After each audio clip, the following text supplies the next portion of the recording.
Sono passati 557 giorni dall'ultima assegnazione di un alloggio di edilizia residenziale pubblica a Venezia. Il comune ha pubblicato un nuovo bando per 250 case, ma secondo attivisti e legali viola una recente sentenza della Corte Costituzionale che ha bocciato i punteggi extra per chi vive da anni in Veneto o a Venezia, considerati discriminatori. È uscito un altro bando che però, ovviamente, per forza di cosa, ottempera alla sentenza della Corte Costituzionale, quindi non ci sono più i 5 anni di residenza nella Regione Veneto.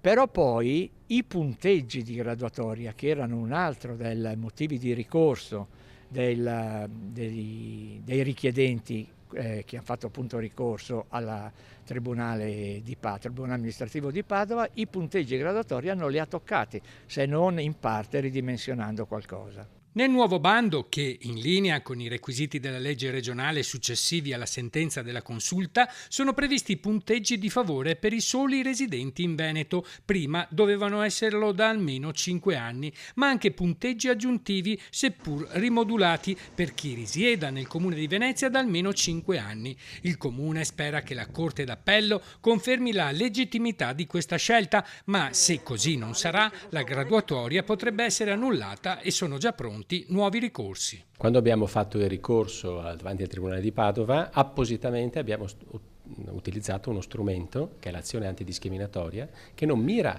all'annullamento del bando e al blocco della graduatoria, ma a un piano di rimozione per il futuro.